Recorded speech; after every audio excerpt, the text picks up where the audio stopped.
perkenalkan, nama saya Marcella Putri Pratama Dima. Saya mahasiswi program studi pendidikan bahasa dan sastra Indonesia. Pada kesempatan kali ini, saya akan menampilkan video micro teaching saya dengan materi teks laporan hasil observasi. Yuk, sama-sama kita belajar tentang teks laporan hasil observasi. Selamat pagi adik-adik. Selamat pagi, Ibu. Kabar kalian hari ini? Kabar baik, Ibu. Oke, sudah siap untuk mengikuti pelajaran hari ini? Siap, Ibu. Bagaimana siapnya? Siap. Oke, sebelum kita memulai pelajaran kita hari ini, salah satu pimpin kita di dalam doa. Saya, Bu. Oke, silakan Ardi. Baik, sebelum kita mulai pelajaran kita pada hari ini, mari kita menyangka pelan dan berdoa dalam doa. Kita berdoa. Berdoa mulai, berdoa selesai. Oke, terima kasih Ardi. Ada yang masih ingat pelajaran kita minggu lalu? Masih, Bu. Kalau yang masih ingat, coba siapa yang masih ingat pengertian teks laporan hasil observasi? Saya, Ibu. Oke, silakan Vera. Teks laporan hasil observasi merupakan teks yang berisi informasi atau hasil pengamatan tentang suatu peristiwa atau objek yang ditulis secara sistematis, Ibu. Oke, betul sekali. Masih ada lagi? Saya, Ibu. Oke, silakan Nur. Teks laporan hasil observasi adalah teks yang bersifat objektif. Ya, betul sekali ya adik-adik. Apa yang teman-teman kalian katakan tadi, betul sekali. Kalian benar-benar pintar sekali ya, masih ingat pelajaran kita minggu lalu. Oke, kita lanjut pada pelajaran kita hari ini, yaitu masih dengan materi yang sama, yaitu teks laporan hasil observasi. Tujuan pelajaran kita hari ini ialah adik-adik mampu menentukan struktur teks laporan hasil observasi. Habis itu, habis adik-adik menentukan struktur teks laporan hasil observasi, adik-adik dapat mempresentasikan struktur teks laporan hasil observasi yang adik-adik sudah buat di dalam kelompok. Paham? Paham, Ibu. Oke. Di dalam teks laporan hasil observasi, apa saja struktur yang harus ada? Ada tiga, Ibu. Apa saja? Pendapat umum, Yang kedua? deskripsi bagian, Yang ketiga? deskripsi manfaat, Ya, betul sekali. Ada pernyataan umum atau klasifikasi, dan deskripsi bagian dan deskripsi manfaat. Siapa yang tahu pernyataan umum atau klasifikasi itu bagi siapa? Saya, Ibu. Oke, silakan lagi. Bagian pembuka yang menjelaskan secara umum apa yang diamati, Bu. Oke, betul sekali apa yang dikatakan oleh teman kalian Glory. Jadi pernyataan umum itu merupakan bagian pendahuluan yang berisi tentang objek yang adik-adik amati. Selanjutnya, siapa yang bisa menjelaskan deskripsi bagian itu berisi tentang apa? Saya, Bu. Oke, silakan Ardi. Deskripsi bagian itu bagian inti, Bu, yang berisi tentang rincian atau bagian penting dari objek itu. Betul sekali apa yang dikatakan oleh teman kalian Ardi, bahwa deskripsi bagian itu merupakan bagian inti yang berisi deskripsi tentang bagian-bagian dari objek yang diamati. Selanjutnya ada deskripsi manfaat. Nah, siapa yang bisa jawab? Deskripsi manfaat itu berisi tentang apa? Saya, Bu. Oke, silakan Martin.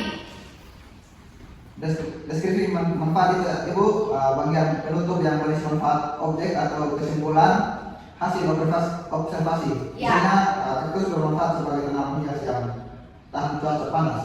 Oke, betul sekali ya. Apa yang dikatakan oleh Martin itu betul sekali. Nah, teman kalian tadi sudah memberikan contoh bahwa di bagian deskripsi manfaat itu merupakan bagian akhir dari sebuah teks laporan hasil observasi yang mencantumkan manfaat dari objek yang adik-adik teliti. Oke, semuanya paham? Paham, Ibu.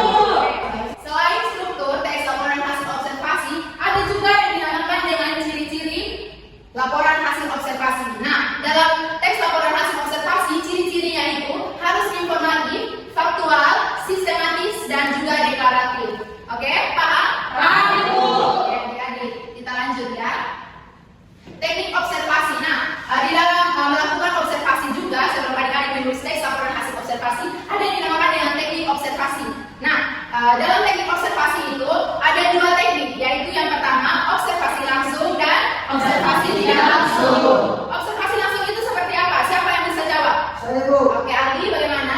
Observasi langsung itu seperti melakukan pengamatan langsung terhadap objek yang diamati. Ya, betul sekali. Apa yang dikatakan oleh teman kalian Aldi itu betul sekali adik-adik, bahwa observasi langsung itu merupakan teknik yang dilakukan langsung, di mana objek yang adik-adik amati itu ada di depan adik-adik. Objek tersebut adik-adik bisa raba, adik-adik bisa lihat,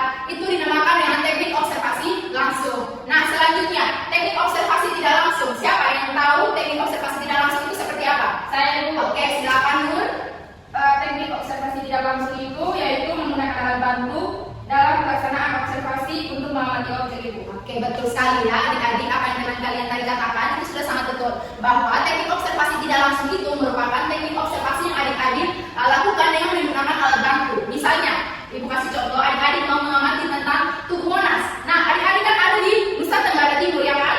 Nah, adik-adik ada di Nusa Tenggara Timur. Nah, Tugu Monas sudah ada di Nusa Tenggara Timur. Apa yang adik-adik lakukan? Mencari tahu di internet. Ya, itu yang dinamakan dengan teknik observasi tidak langsung. Oke? Nah, adik-adik, kita tadi sudah belajar tentang struktur, ciri-ciri, dan juga teknik observasi.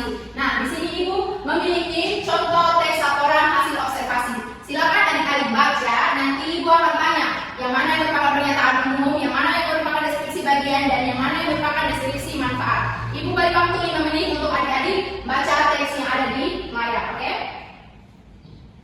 Oke, baik. Ibu akan bertanya, paragraf pertama, ini menunjukkan pernyataan umum, Ibu.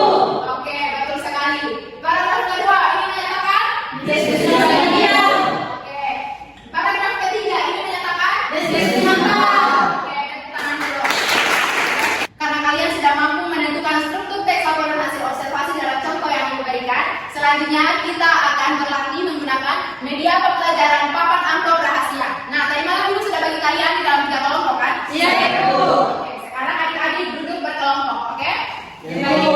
Semua sudah ada dalam kelompok? Sudah, Ibu. Oke, nanti masing-masing ketua kelompok maju ke depan dan menjawab pertanyaan dari Ibu. Siapa cepat, dia akan mendapatkan amplop yang pertama. Baik, Ibu. Nah, jadi siapa yang lambat tentunya dia akan mendapatkan amplop yang terakhir. Dan di dalam amplop ini rahasia isinya. Oke?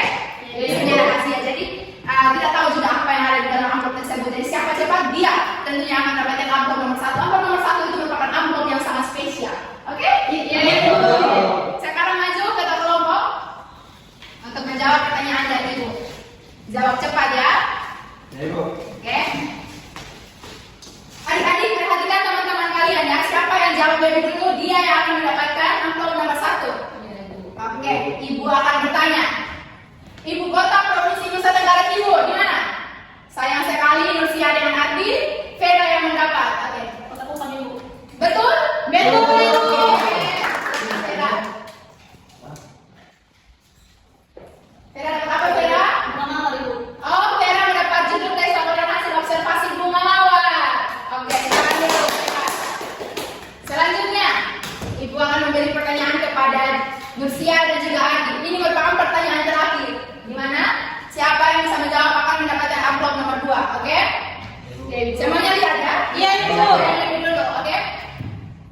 Hari lahir Pancasila jatuh pada tanggal? Oke, silakan Nursia. 1 Juni, Ibu. Betul? Betul, Ibu. Sayang sekali ya, Ardi, kamu dapat ya? Ya, Ibu. Oke. Oke, Nursia dapat apa, Ibu? Kupu-kupu. Oke, Nursia dan kelompok mendapatkan teks laporan hasil observasi kupu-kupu. Silakan duduk. Oke, Ardi, kamu karena kamu tidak menjawab pertanyaan, jadi kamu mendapat amplop yang terakhir. Ya, Ibu. Oke, Ardi, kamu dapat apa itu, Ardi? Dapat pantai, Ibu. Oke, jadi kamu ketiga dapat teks laporan hasil observasi tentang pantai ya. Semua sudah mendapatkan judul teks laporan hasil observasi kan? Sudah, Ibu. Nah, di sini Ibu mempunyai KKPD, jadi dari judul tersebut adik-adik menulis teks laporan hasil observasi sesuai dengan struktur yang tadi kita sudah pelajari, yaitu pernyataan umum, deskripsi bagian, dan deskripsi manfaat. Oke, waktu pengerjaannya 15 menit dari sekarang. Selamat mengerjakan. Baik, Ibu. Siapa yang mengalami kesusahan dalam mengerjakan teks tersebut? Kami, Ibu. Ada apa, Adi? Apa nih? Di mana, Ibu?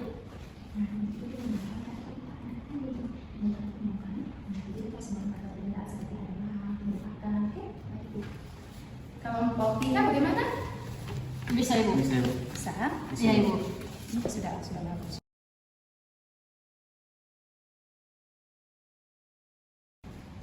Oke, adik-adik, waktu sudah menunjukkan 15 menit. Semuanya angkat tangan di atas.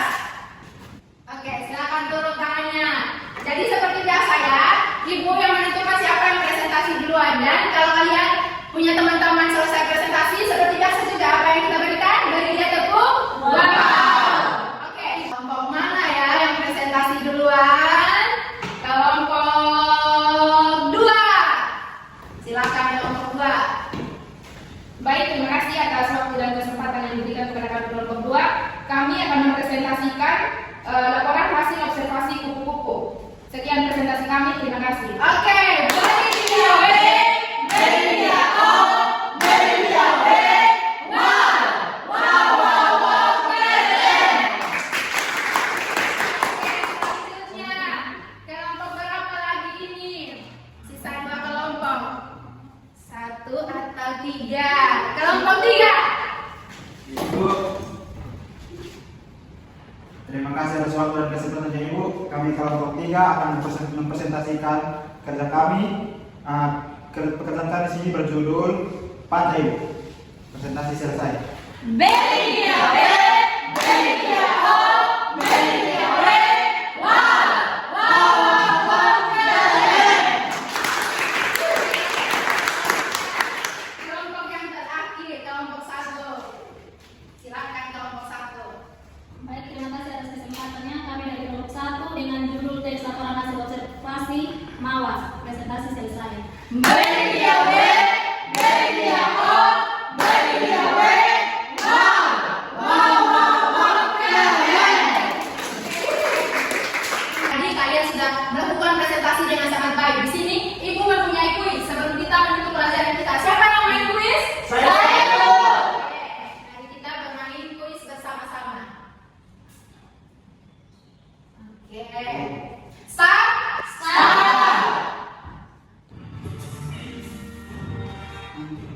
Pertanyaan pertama, berikut ini yang benar mengenai struktur teks laporan hasil observasi adalah? Saya Ibu. Ibu, Oke, tadi Vera yang belum mengangkat tangan. Di mana Vera? Yang kedua Ibu, pernyataan umum, deskripsi bagian dan deskripsi manfaat. Oke, ada lagi? Sama Ibu. Oke, mari kita cek apakah betul? Oke. Pertanyaan terakhir, mengapa teks laporan hasil observasi harus bersifat objektif? Oke, silakan Vera. Agar laporan mencerminkan data dan fakta yang sebenarnya Ibu. Yang lain? Sama Ibu. Oke, mari kita cek. Oke, baik adik-adik semua menjawab dengan betul ya. Nah, tujuan pembelajaran kita hari ini tercapai. Kita beri tepuk tangan lagi. Kalian sudah mampu menentukan struktur teks laporan hasil observasi dengan baik bersama dengan teman-teman kelompok. Tadi menjawab kuis juga dengan sangat betul dan juga kalian mempresentasikan dengan sangat-sangat hebat ya. Kita beri tepuk tangan lagi ya. Oke, semua duduk menghadap ke Ibu. Oke, sebelum kita menutup pelajaran kita hari ini, adik-adik perlu ingat bahwa di dunia ini tidak ada orang bodoh, tapi ada orang yang pemalas. Nah, adik-adik sebagai peserta didik, sebagai siswa, adik-adik harus mau belajar. Belajar apapun itu, adik-adik harus belajar karena dengan adik-adik belajar, adik-adik dapat mencapai cita-cita yang adik-adik inginkan. Dan jangan lupa berdoa. Oke, sebelum kita menutup pelajaran kita hari ini, Ibu mau minta kalian menyimpulkan pelajaran kita dari awal sampai dengan akhir tadi. Siapa yang bisa memberi kesimpulan? Saya Bu. Oke, Hakim. Bagi Ibu, hari ini kita sudah belajar tentang teks kelahor atau laporan hasil observasi. Teks kelahor di sini memiliki 3 struktur atau bagian, yaitu pernyataan umum, deskripsi bagian, dan deskripsi manfaat Ibu. Nah, betul sekali ya. Tadi kita sudah belajar tentang struktur dan adik-adik juga sudah mampu menentukan struktur dan mempresentasikannya di depan. Nah, minggu depan adik-adik kita akan belajar tentang teks prosedur. Jadi adik-adik silakan mencari informasi tentang teks prosedur ya untuk pelajaran kita minggu depan. Baik Ibu. Nah, sebelum kita menutup pelajaran kita hari ini, salah satu orang memimpin kita di dalam kelas ada Ibu. Oke, silakan Glori. Sebelum mengakhiri pelajaran kita hari ini, mari kita berdoa. Berdoa saja. Oke, terima kasih Glori. Terima kasih banyak adik-adik untuk partisipasi